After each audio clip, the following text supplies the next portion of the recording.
वो अश्वत्थ वृक्ष है। अश्वत्थ माना जो चिरकालीन रहता है। ये क्रिश्चियन धर्म आज से 2000 साल पहले स्थापन हुआ। सिख धर्म आज से 500 साल पहले स्थापन हुआ। ये मुस्लिम धर्म आज से 1500 साल पहले स्थापन हुआ। गौतम बुद्ध द्वारा बौद्ध धर्म 2250 साल पहले स्थापन हुआ। ये धर्म को अति प्राचीन नहीं कहेंगे, ये 2-2.5 साल में ये धर्म स्थापन हुए। लेकिन सनातन माना अति प्राचीन। ये धर्म कब स्थापन हुआ और किसने स्थापन किया ये किसी को पता नहीं है। जो चीजें बहुत पुरानी होती है ना, उसको किसी को पता नहीं होता है। जैसे किसी बच्चे को बोला कि आपके बाप का नाम बताओ, बाप का नाम बता देगा। उसको बोला बाप के भी बाप का नाम बताओ, वो भी बता देगा। बाप के भी बाप का नाम बताओ, वो भी बता देगा। फिर उसको बोला बाप के भी बाप का नाम बताओ, तो बोलेगा मैं ही हूँ। जवाब नहीं है उसके पास। तो वैसे ही आज दुनिया में जब उस परमात्मा का, उस ईश्वर का जिसने आदि सनातन देवी देवता धर्म की स्थापना की है, जब उसको भूल गए पूरी तरीके से, क्योंकि वो अति प्राचीन सनातन धर्म है जो स्वयं ईश्वर ने आके स्थापन किया था, तब आज हमने क्या सोचा, अभी हमको पता ही नहीं है तो हमने बोल दिया वो तो सर्वव्यापी है, कण कण में व्यापक है। लेकिन बोला है ऊंचा तेरा धाम, ऊंचा तेरा नाम, ऊंचा तेरा काम, तेरी सत्ता के सिवा पत्ता भी नहीं हिल सकता। तो वो जो सृष्टि रूपी वृक्ष है जिसका श्रीमद् भगवद गीता में बोला है कि उद्रमूलम अधः शाखा, ये कोई साधारण वृक्ष नहीं है, ये मनुष्य सृष्टि रूपी वृक्ष है। तो इसकी जो शाखाएं है, ये शाखाएं नीचे की ओर है और इसकी जो जड़ें है ये उद्रमूलम मानो ऊपर की ओर है, बीज है वो। तो इस वृक्ष में जो बीज है, जिसने स्वयं आदि सनातन देवी देवता धर्म का फाउंडेशन डाला, श्रीमद् भगवद गीता में बोला है त्वमादि देव पुरुषा पुराणा समस्य विश्वस्य परम निधानम। तो आदि देव है, तुम आदि देव पुरुषा पुराणा समस्य विश्वस्य परम निधानम। जो सृष्टि का आदि देव है, आदि पुरुष है, स्वयं शिव शंकर भोलेनाथ है। और इसकी जो जड़ें है वो सनातन धर्म की जड़ें है जो स्वयं ईश्वर आके स्थापन करता है। कि अंत में आके दूसरे धर्म की, क्रिश्चियन, मुस्लिम, जितने भी ये विधर्मी है, बौद्धि, इन सब की जो कुरीतियां है, कुधारणाएं है, ये हमारे हिंदुओं ने, कच्चे हिंदुओं ने अपने अंतर्गत आत्मसात करना चालू कर दिया। और ये दूसरे धर्म की धारणाएं आई और हमारी जो सनातन धर्म की ओरिजिनल धारणाएं है ये हम भूल गए।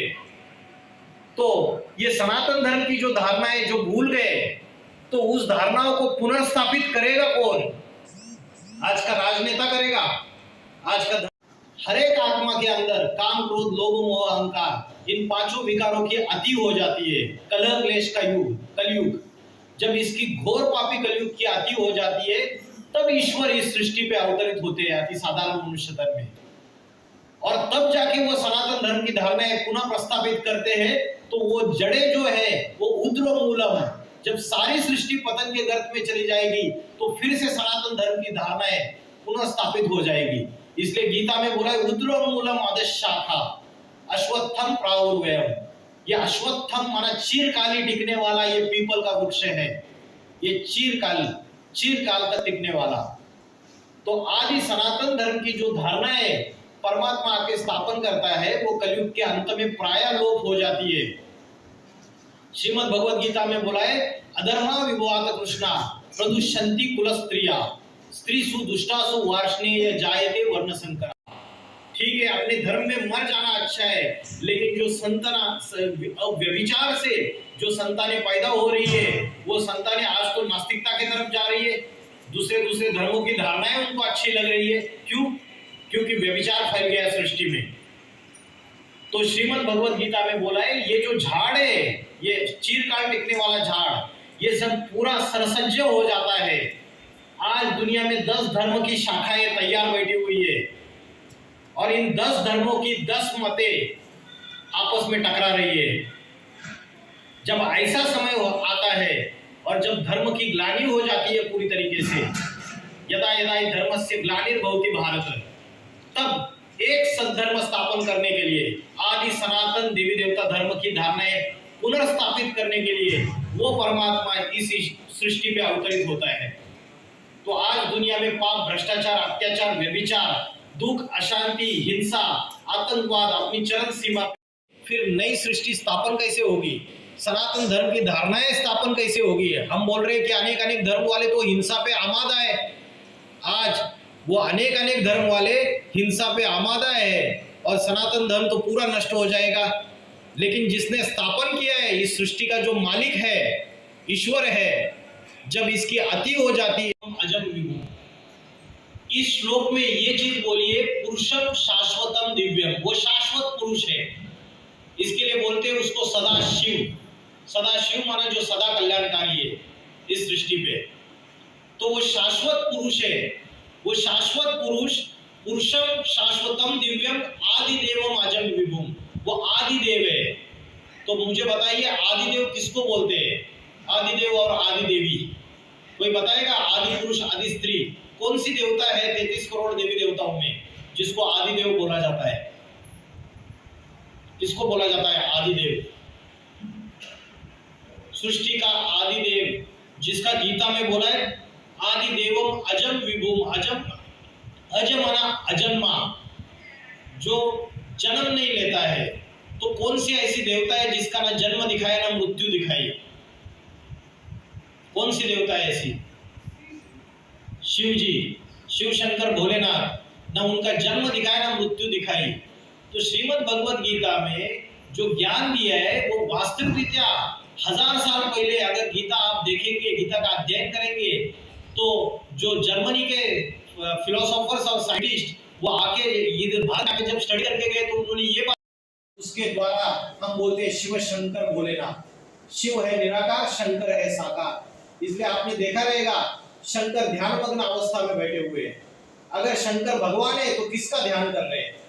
जरूर उनसे ऊपर कोई शक्ति है, आदि शक्ति है, वही निराकार शिव है, ज्योति स्वरूप।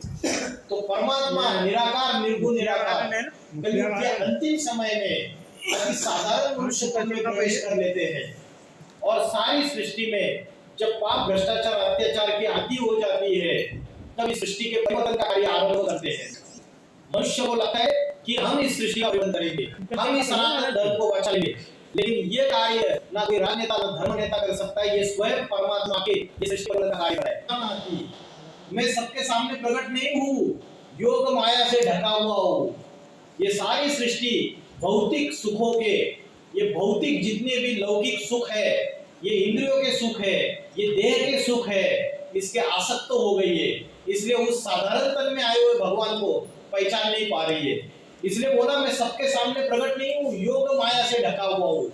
ये योग माया है, झूठी माया, झूठी काया, झूठा सब संसार। तो इसमें सारे फंसे हुए पूरी तरीके से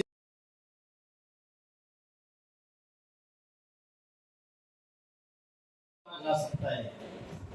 श्रीमद् भगवद गीता में बोला है कि ज्ञान चक्षु, ये ज्ञान के नेत्र में तुझे देता हूँ। इस ज्ञान के आधार से ही तू मुझे पहचान सकता है, स्थूल नेत्रों से तू मुझे पहचान नहीं सकता है। तो परमात्मा अति साधारण मनुष्य तन में जब आता है तब ऐसा ज्ञान सुनाता है, झाड़ पूरा जर्जरीभूत हो जाता है, सृष्टि रूपी वृक्ष। तब उस ईश्वर को जो सारी सृष्टि का मालिक है स्वयं आना पड़ता है। तो क्या करता है वो? स्वयं आता है तो क्या करेगा? मकान का मालिक पुराना मकान तोड़ देगा और नया मकान बांध के तैयार कर देगा। लेकिन पहले पुराना मकान नहीं तोड़ता है, पहले नया मकान बांध के तैयार करता है।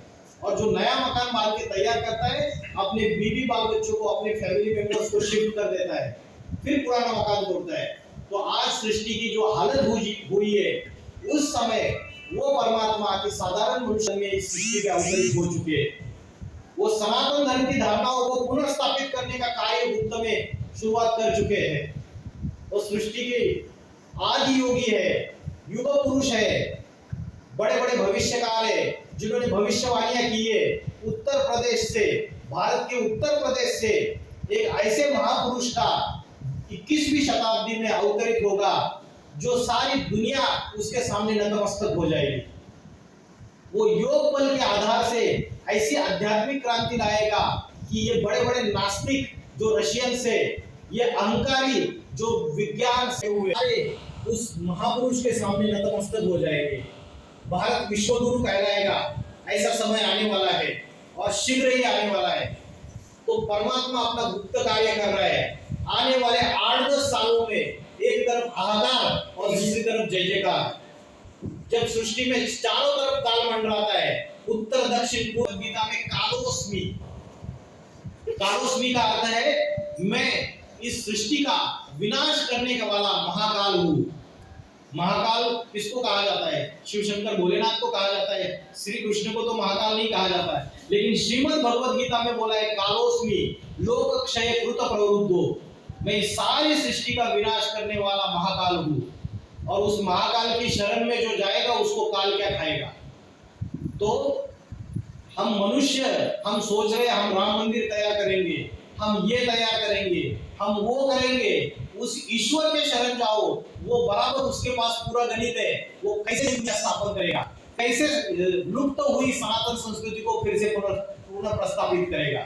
तो उसके शरण में जाओ। इसलिए श्रीमद् भगवद गीता में बोला है सर्व धर्मान परित्यज मामेकम शरणं व्रज।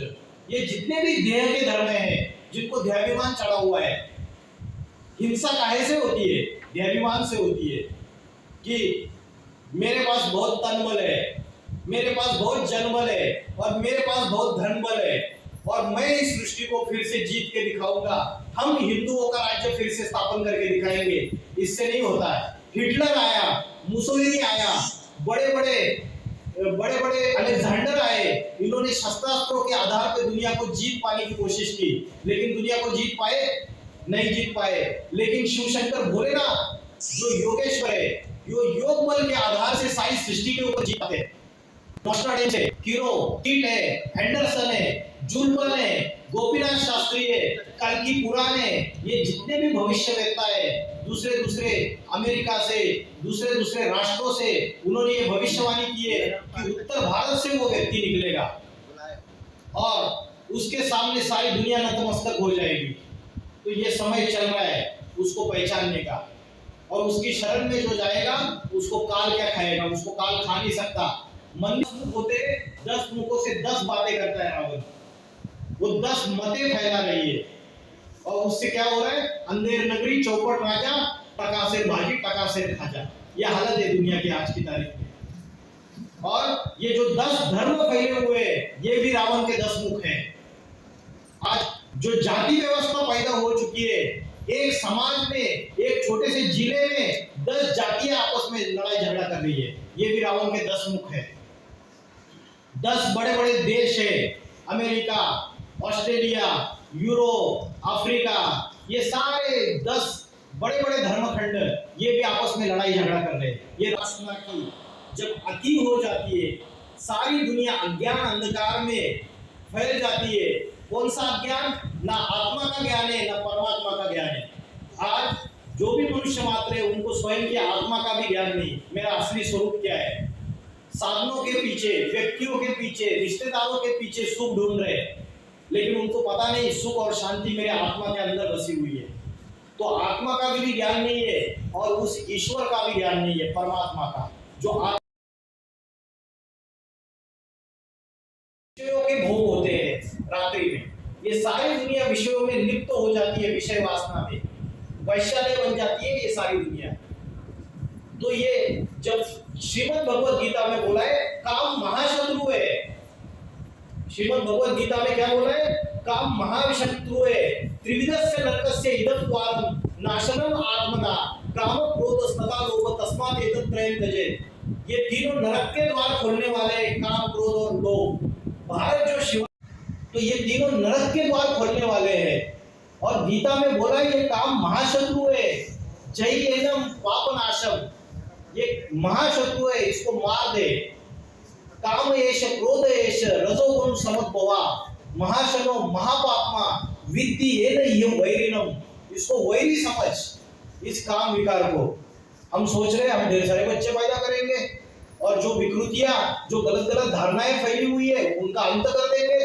अंत उससे नहीं होता है। श्रीमद् भगवद गीता में बोला है काम जीते सो जगत जीत, इंद्रिय जीतो सो जगत जीत, मन जीते सो जगत जीत। इस मन को एकाग्र करके दिखाओ, शंकर जी जैसी निराकारी योग बल की अवस्था पैदा करके दिखाओ। स्वामी विवेकानंद जी ने बोला, मुझे 100 युवक ऐसे दे दो चारित्र्यवान, मैं इस सृष्टि का परिवर्तित करके दिखाऊंगा। उनको 100 मिले नहीं। जब परमात्मा स्वयं इस सृष्टि पे आता है तो ऐसा पावरफुल पवित्रता का ऐसा संगठन स्थापन करके दिखाता है, उनके आधार से इस सृष्टि का परिवर्तन होना चालू हो जाता है। हिंसा से इस सृष्टि का परिवर्तन नहीं हो सकता कभी भी। महाभारत में कौरव पांडवों की जो लड़ाई दिखाई, उसमें हम देखते हैं एक तरफ भगवान बोल रहे हैं कि ये हिंसा जो है ये त्याग देनी है, और दूसरी तरफ हम देख रहे हैं कि वो लड़ाई बाणों से, गदा से, भालों से युद्ध कर रहे हैं। तो सारी बातें रूपकात्मक है। कवियों ने जो कविता की है, उस कविता में अपनी भावभंगिमा डाली है। उस कविता का गहरा अर्थ वो कवि ही बता सकता है। कई जाने कवि, कई जाने रवि, वो कवि स्वयं बता सकता है। वो जो शस्त्रास्त्र दिखाए वो ज्ञान के शस्त्रास्त्र है, वो कोई लोहे के भाले और लोहे के बाण नहीं है। परमात्मा ने आके हिंसक लड़ाई लड़के ये सृष्टि स्थापन नहीं की नई दुनिया। बोलते परमात्मा आके यदा यदा धर्मस्य ग्लानिर्भवति भारत अभ्युत्थानम धर्मस्य, एक सद्धर्म की स्थापना करता है और अनेक पापी धर्मों का विनाश कर देता है। जिसके लिए शास्त्रों में बोला है कि वो विश्वनाथ है। शंकर पार्वती को बोला है जगतम पितरम वंदे पार्वती परमेश्वरु। तो जगत के माता पिता कब बने? वो सारी सृष्टि ने उनको माता पिता के रूप में कब माना? भारत ने नहीं, जगतम पितरम वंदे। जगत में सारे धर्म है, हिंदू, मुस्लिम, क्रिश्चियन, बौद्धिस्ट, सारे धर्म आ गए, सिख, उन सारे धर्मावलंबियों ने उस एक को माता पिता के रूप में माना। तो कब माना? हर कलयुग के अंतिम समय में। ये सृष्टि रूपी चक्र है, सतयुग, त्रेतायुग, द्वापर युग और पापी कलयुग। पापी घोर कलयुग का जो अंतिम समय है, और वो अंतिम समय की निशानी क्या है? आज से 70-80 साल पहले आज दुनिया में ये एटम बॉम्ब, ये न्यूक्लियर बॉम्ब, ये एटॉमिक वेपन्स, न्यूक्लियर वेपन्स, ये मिसाइल्स नहीं थे आज से 80 साल पहले। रॉबर्ट ओपेनहाइमर, अमेरिका का एक साइंटिस्ट है रॉबर्ट ओपेनहाइमर, उन्होंने 1945 में पहली न्यूक्लियर टेस्ट कराई। और रॉबर्ट ओपेनहाइमर ये श्रीमद् भगवद गीता के अभ्यासक थे। उस समय शिव का इस सृष्टि पे अति साधारण मनुष्य तन में अवतरण होता है। वो शिव निराकार है, वो किसी साकार मनुष्य शरीर में अवतरित होके सारी सृष्टि में योगी राज का रोल प्ले करता है, तो का अज्ञान अंधकार का विनाश कर देता है। तो मुझे बताइए कि जैसे वो सूर्य होता है, वो स्थूल रोशनी देता है, वैसे वो परमात्मा शिव आके इस सृष्टि पे ज्ञान की रोशनी देता है। तो क्या ये समय नहीं है कि सृष्टि पे परमात्मा का अवतरण होने का? बताइए, अपने अंदर भी हम झांक के दे सकते हैं। अपने अंदर भी पांचों विकारों की आती है। छोटे बच्चे से लेकर बूढ़े तक किसी का भी मन एकाग्र नहीं है, सबका मन भटक रहा है। तो ऐसे समय परमात्मा आके स्वयं अपना परिचय देता है।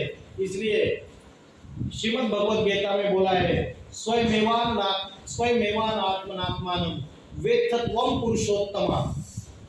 मैं स्वयं ही आके अपना यथार्थ परिचय देता हूँ। कोई गुरु, गोसाई, पंडित, पुजारी, कोई मौलवी, कोई पादरी मेरा परिचय नहीं दे सकता। वो मैं स्वयं ही आके अपना यथार्थ परिचय देता हूँ। तब इस सृष्टि को पता चलता है कि ईश्वर क्या चीज है।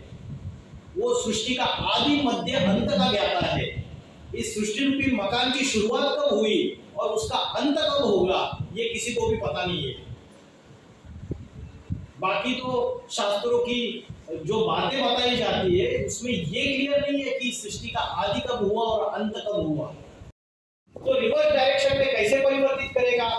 ये आत्मा के अंदर जो 5 विकार है, काम, क्रोध, लोभ, मोह, अहंकार, इन पांचों विकारों को भस्म करने वाला राजयोग सिखाता है।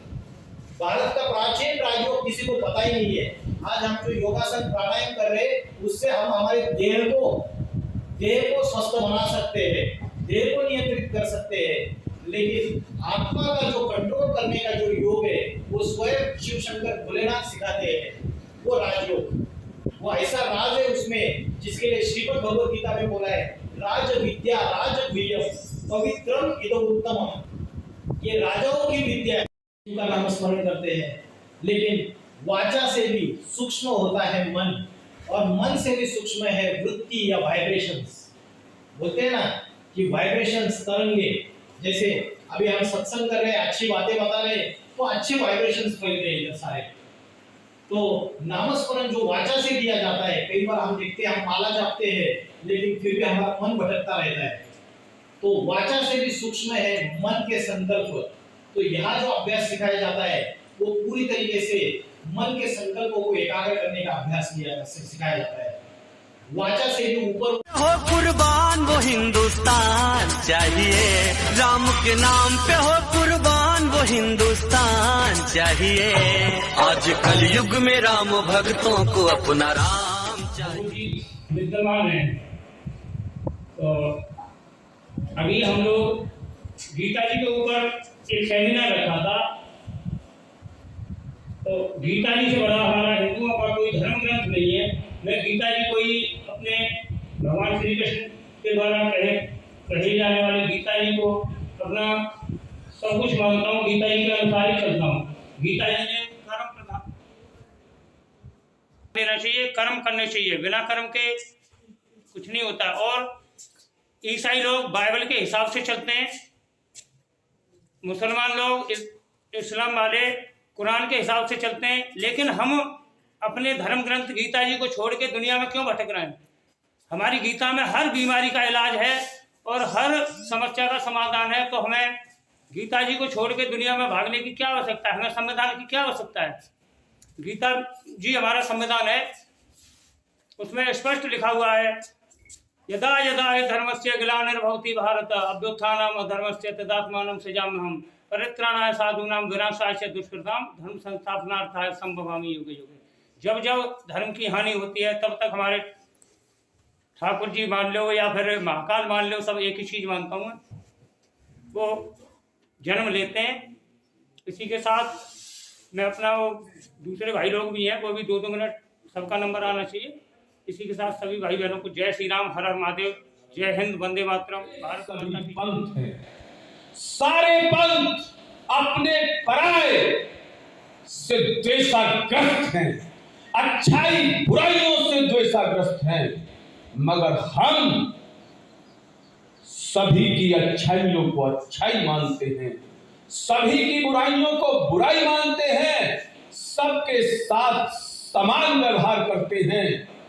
हमारे धर्म के ग्रंथ का नाम गीता है। कोई भी ये कहे तो उस ग्रंथ में किसी भी जगह ये लिखा हो कि ये अमुक धर्म का ग्रंथ है, उसकी हर ऋचा, उसका हर श्लोक, उसकी हर वाणी संसार के हर प्राणी यहाँ पे रखा हुआ है। और महादेव के सौगंध मांगे खा के विफय कहता हूँ, हम हिंदुओं को जगना होगा। आपने का जन्म ले चुका, बहुत अच्छी बात है, जन्म ले चुका, हमें एकजुट होना ही होगा। हो सकता है आप हीरो, हो सकता है आप हीरो, हो सकता है वो माता हीरो, कोई हीरो, लेकिन नहीं, अगर एक बयान तले हम लोग आए तो हमें कल तो नष्ट होना ही होना है। लेकिन फिर भी उसमें एक कारण है, कल नष्ट होना है होना, लेकिन हम तो कह रही है, हम कह रहे हैं, हमारे महादेव थोड़ी कहते हैं, बोलते बेटा तू बोल ले, पीछे तो मैं हूं ही। हिंदुओं की जनसंख्या बहुत कम होती जा रही है। मेरा उन्हीं से एक सवाल था, लेकिन मैंने नहीं कहा क्योंकि वो उस समय मंच पर बैठे हुए थे। जब हिंदू व्यक्ति शादी नहीं करेंगे, धर्म का पालन नहीं करेंगे, तो कहां से हिंदुओं की संख्या बढ़ेगी? आर्य समाजी बनेंगे, कहां से हिंदुओं की संख्या बढ़ेगी?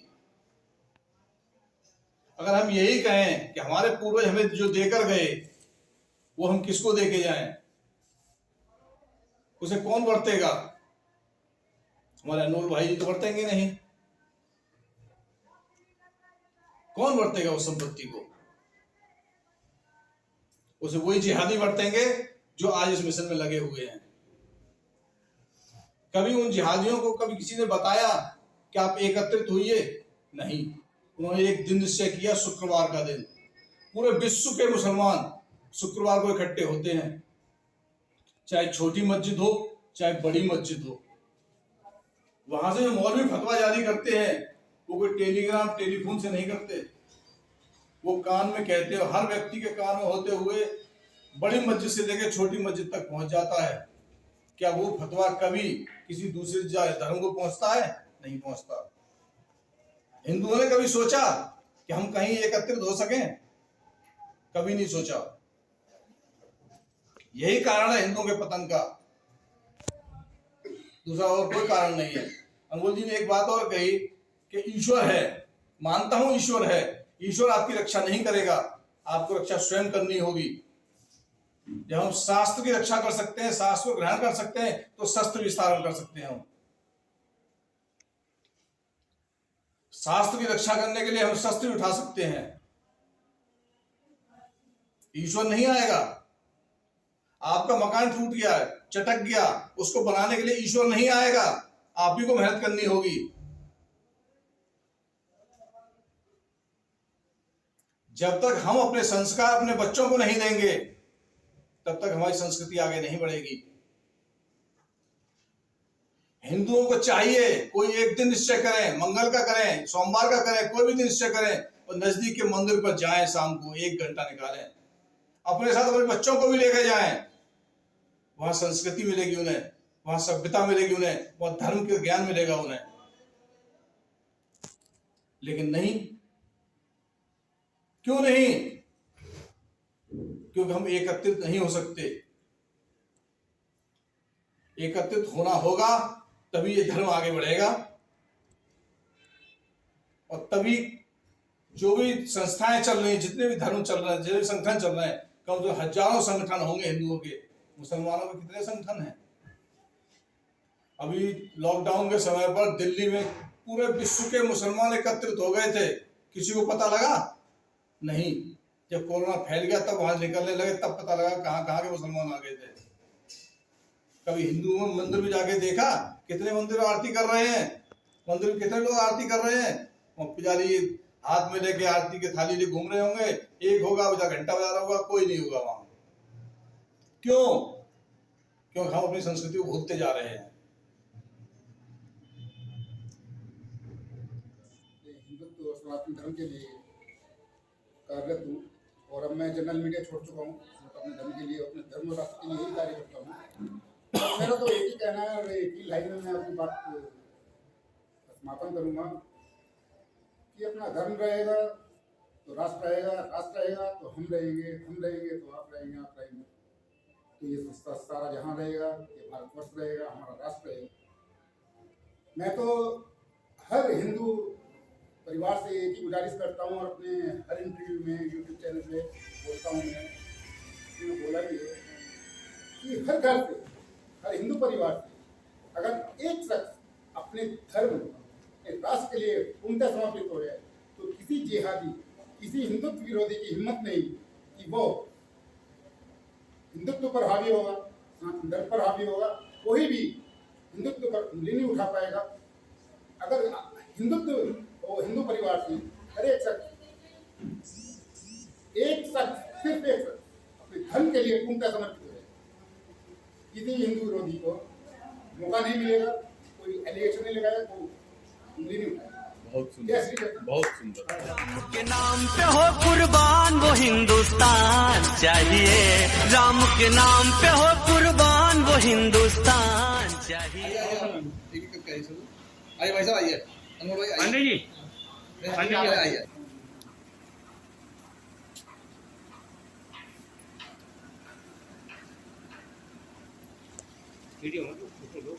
वो इसमें से ही निकल जाएंगे।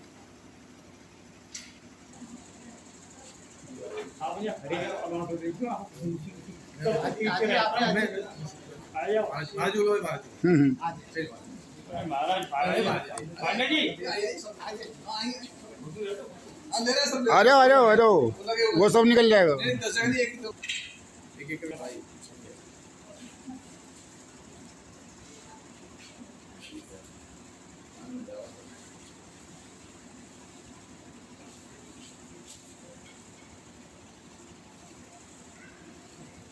ये हो गया।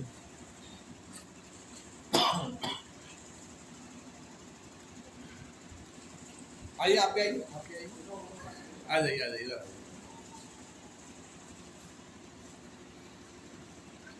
पांडे जी,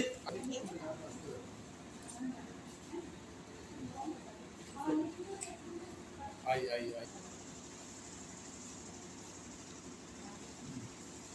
आई आ गई।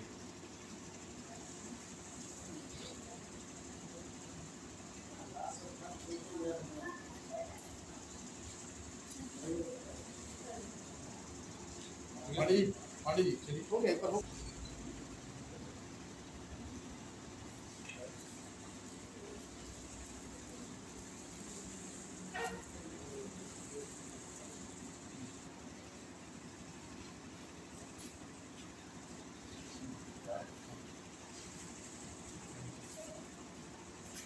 धन्यवाद। अंग्रेजी बनना छोड़िए आप लोग। इधर थोड़ा सा इधर सामने